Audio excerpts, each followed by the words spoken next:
Hello again. I have decided to put up my book, Don't Kiss the Princess, up for sale, and it's coming out on January 19th, the third book in the Wildstone series. Anybody who knows my book series knows that I like to combine characters from the different locations.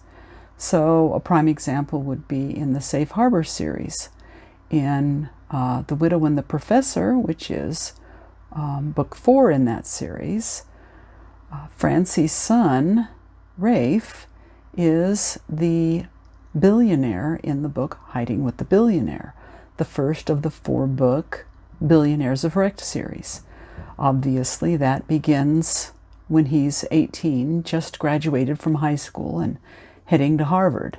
Hiding with the Billionaire actually begins 5 years, or I should say, when he's 25.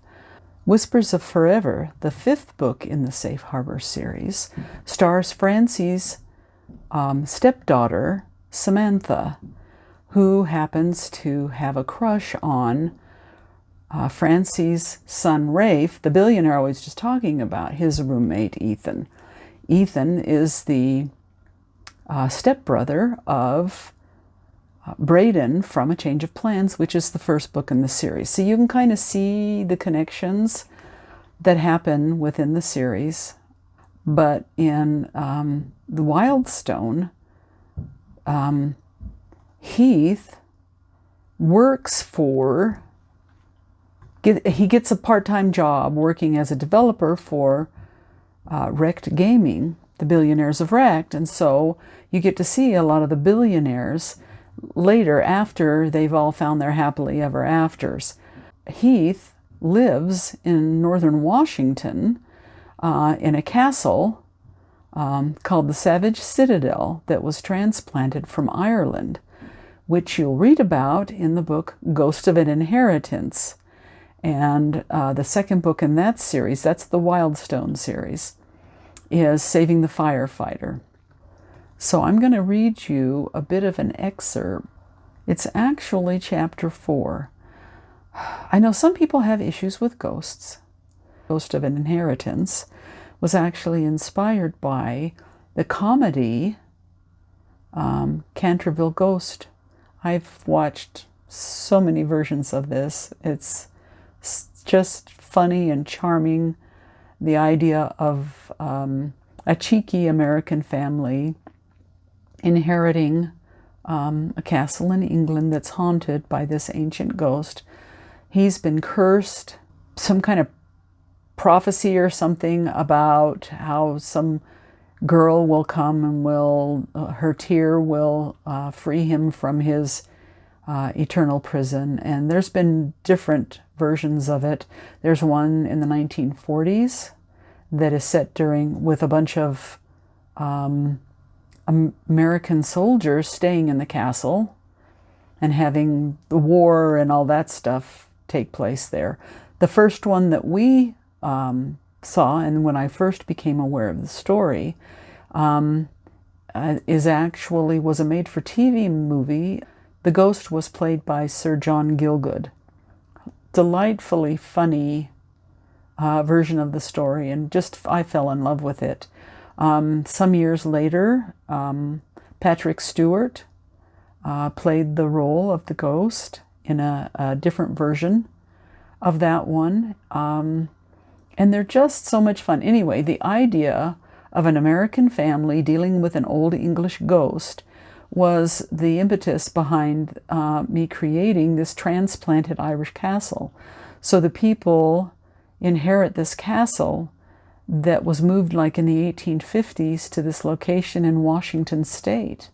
And part of the family does not believe in ghosts, and so they aren't able to see him. But the youngest little girl is. And in this particular case, with the Savage family, the children are composed of twins. There's the oldest pair, Heath, you heard about him in Don't Kiss the Princess, and his twin sister Leah, so they're fraternal twins. then there's a set of identical twins that are 10-year-old rapscallions. They're like 10 years younger than the first pair. And then there's a younger sister whose twin sibling passed away sometime in the past. Not all twins are healthy, but anyway, they're ever watchful over this little 7-year-old girl. And the boys, the little rapscallions, the boys and the little girl can see the ghosts, but Heath cannot. And so you have a frustrated ghost who's trying to find his power again, and you've got a family trying to find their way to turn this old Irish castle into a hotel. And then Leah has the added benefit of knowing the gamekeeper's son, somebody that she had met the year before when he did an internship. So I'm going to begin reading chapter 4, because chapters 1 and 3 are viewpoints from this poor lonely ghost. He's kind of funny. The Canterville ghost original, who inspired my ghost, was, but this one didn't do something terrible and get cursed. He's just stuck there searching for something that's part of the mystery in this book. Chapter 4. This is Leah speaking. I hated to admit it, but the approach to the castle was kind of awesome. Not that I'd say as much to any of my family, especially Heath.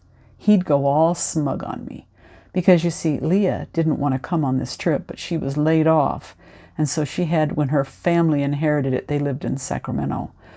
They sold everything, and she figured she'd take it as a summer job. So back to the story. The forest grew so thick it was like the road meandered through a tree tunnel. Filtered sunlight showcased the clumps of fern, and I was sure I saw the flicker of a squirrel's tail. A deer lifted its head before disappearing into the woods. The ambience completely charmed me. Then the van broke into full sunlight once more. The ground spreading in front of the castle created a wide meadow with an even better view of Mount Baker. It stole my breath away. "Is that the castle?" Joel asked. He's one of the mischievous twins. "No, see, that's the castle." Eli's usually boisterous voice had softened with awe. "The smaller building is the gatehouse," Heath added. "I think that's where the caretaker and his family live." As we approached it, everyone sat in silence, even the boys. The gatehouse looked like a mini castle, with its 2 towers connected by a building-like bridge thingy. Heath was right that someone must live there because curtains hung from the windows. Dad brought the large moving truck to a stop, and Mom pulled up beside it. The boys scrambled out. I'm surprised they didn't bring any of the Walls over from Ireland, too. Heath slid the minivan door open for Millie. That's the youngest sister. Walls usually surrounded castles for protection. Who would attack here anyway, Canadians? I grinned. Heath shot me a flat look as he stepped out. He poked his head back in. We did have a war with them once. That was in 1812, decades before they moved this thing. Look! Melly tugged on his sleeve. Who are those people? I'd stepped from the vehicle and straightened. A gray-haired woman was shaking my dad's hand. She stood nearly as tall as he, and the younger man, who waited a few steps back, towered over them. No way! I breathed, my heart doing a gymnastics routine. Memories of last summer came flooding back. Coop here? Of course I'd known his family lived in Washington, but I'd only let myself think about it a few times before cutting off that train of thought. Well, what do you know, Coop Montgomery? Heath grinned. I didn't make the connection when they'd mentioned the surname of the caretakers, but I'd have expected you to. I shook my head and kept it down, not sure what to say to Coop if he noticed me and came over. Haven't you listened to anything Dad has talked about the last 2 months? What are the odds our Montgomery would belong to these Montgomerys?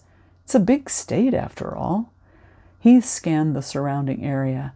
I don't see anyone who might be Mr. Montgomery anywhere, so he must be up at the castle. Come on.